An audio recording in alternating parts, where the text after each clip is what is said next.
Hello and welcome to my channel. My name is Daniel, aka FloppyPENGuinn, and I'm here today to provide my perspective and insight on the 2015 PBA Extra Frame Maine Shootout. And one cool side note that I wanted to provide is that right there on your screen, the bell at BOPO or Bull Portland in Maine signifies whenever they ring it that there is some sort of roll-off or tie game in the bowling alley.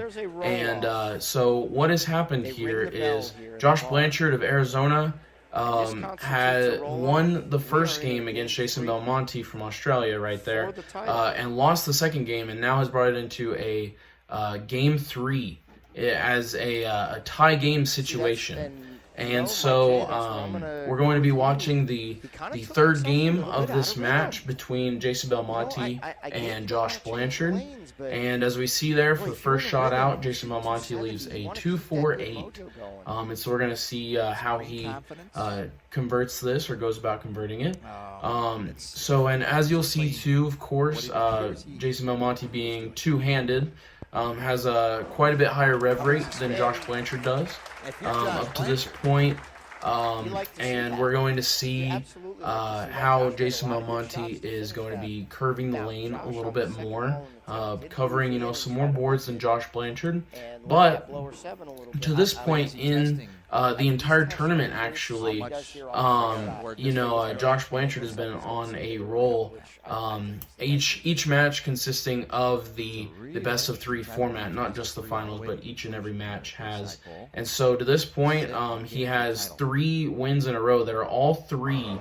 As he gets the slow roller there on the 10-pin. All 3 of them he won 2-0 against his opponents, including taking down Osku Palermo the round before this, who was on fire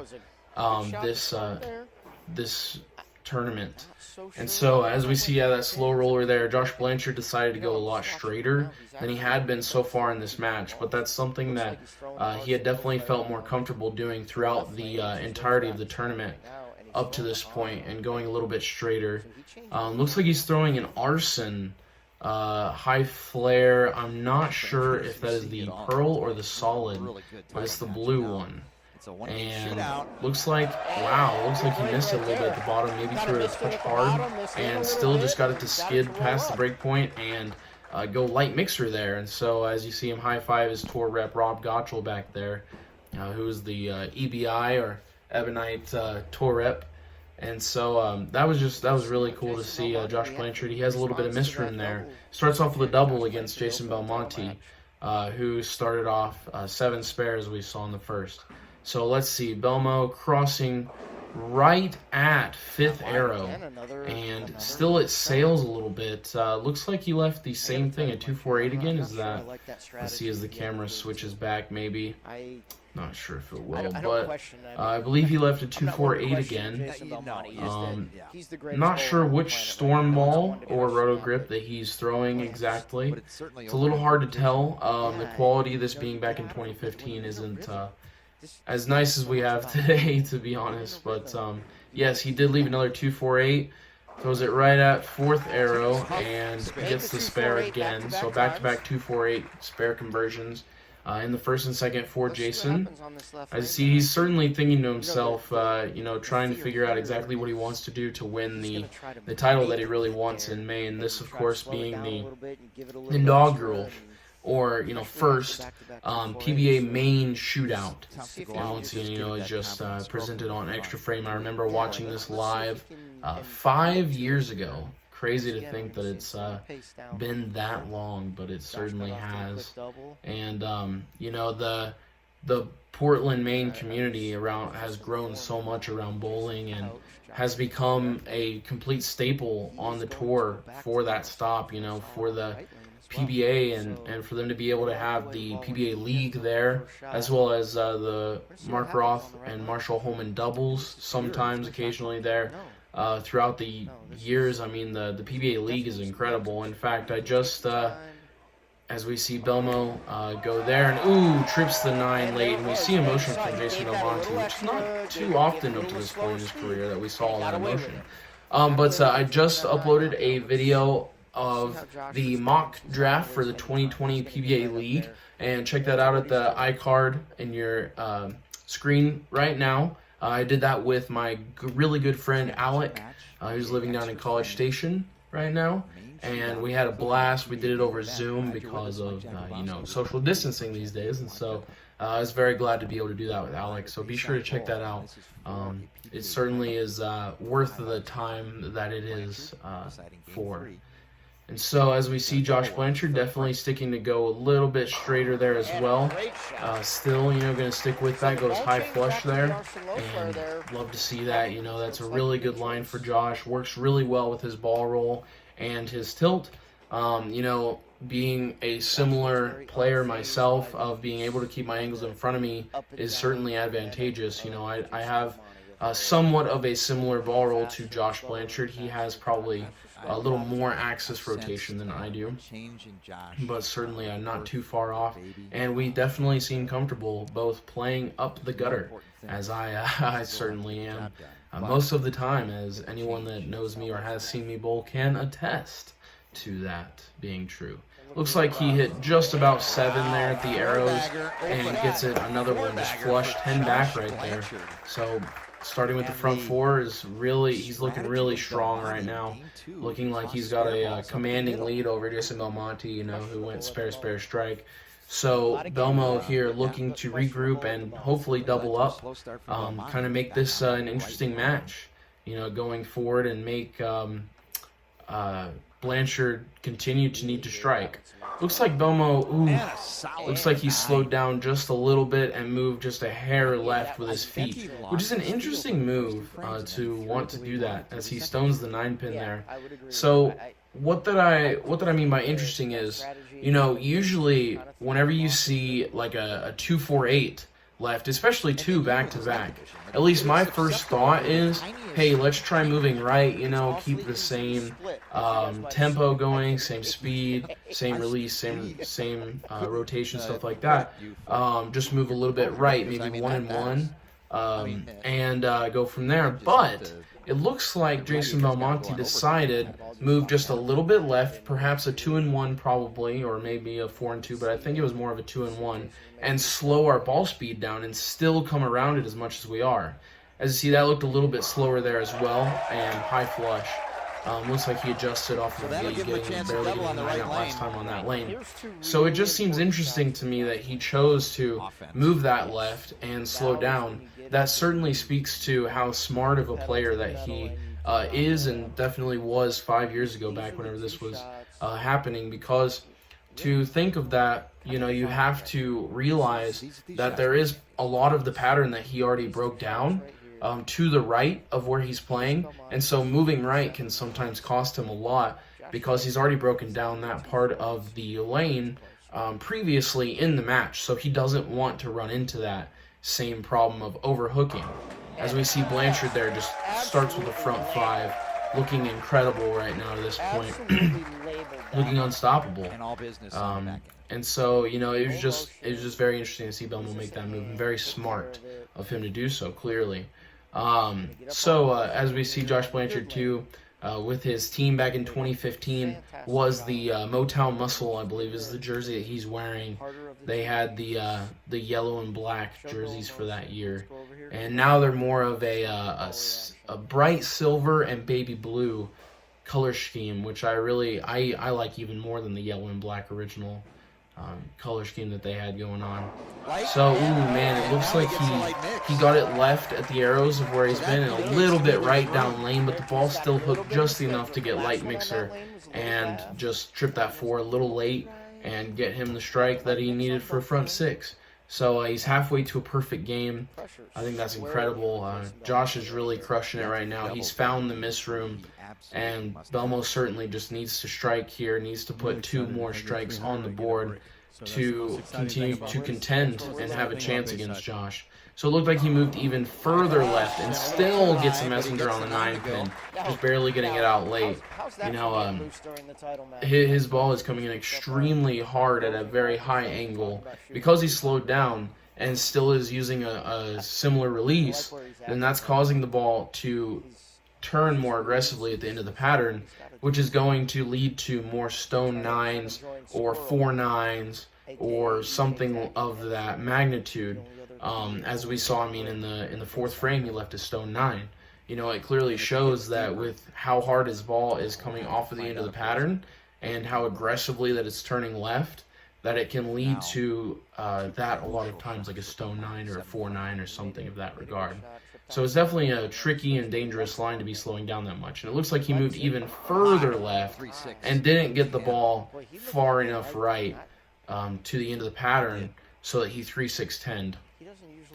You know, it seemed like at first he kind of liked it, but I also think that that was kind of his intuition to walk it off, just to because if it would have struck, that would have been 3 in a row, and he could have got more in Blanchard's face to kind of get him mentally.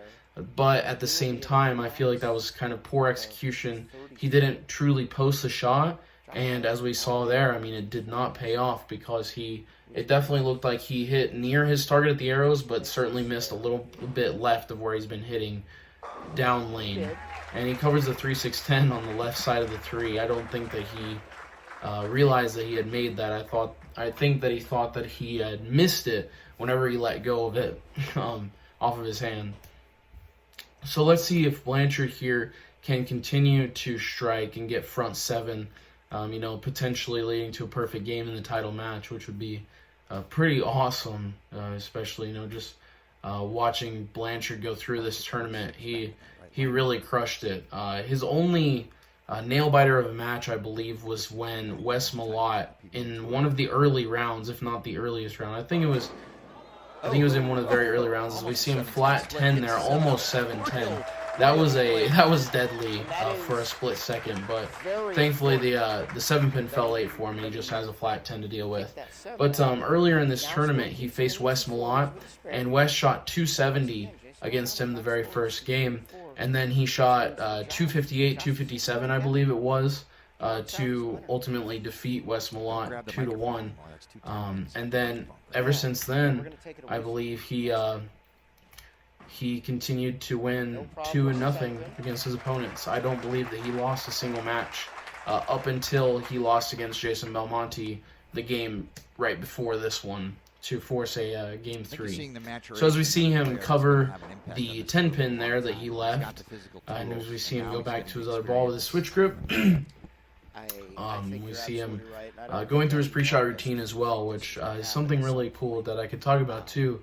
The pre-shot routine is very important, and as I bowled in college and continue to bowl in college, that is something that I certainly have learned to appreciate, is the pre-shot routine. That's something that our coach this year has really stressed, and I really appreciate him stressing that because it's very important. As we see him go flush right there and give it a lot of emotion, which I love to see out of players. But pre-shot routine, it kind of gets your mental aspect and your mind set and ready to go for the upcoming shot that you're about to throw. Because we want to practice like we play, and we want to play like we practice. Therefore, you know, doing your pre-shot routine, even at practice, right before you throw every shot, is very important. Especially like if you're shooting spares or strikes, doesn't matter in practice. As we see yet another stone 9 from Belmo. You know, and that again speaks to exactly what I was saying of slowing down causes that giant risk of the ball coming off of the end of the pattern way too aggressively, the oil pattern way too aggressively, and just the entry angle is too much for the pins to carry. You know, if you want to get that stone 9 out, he needs to speed back up to his normal level of speed. So anyways, pre-shot routine, just to finish up on that, is something that's very important to get your mind ready for the next shot, no matter what it be for. You want the practice 10-pin to feel the same to your mind as the 10-pin that you could win $1 million by sparing, because that's the best way to ensure and give yourself the best chances of sparing that 10-pin and winning the $1 million prize or whatever that it might be, you know.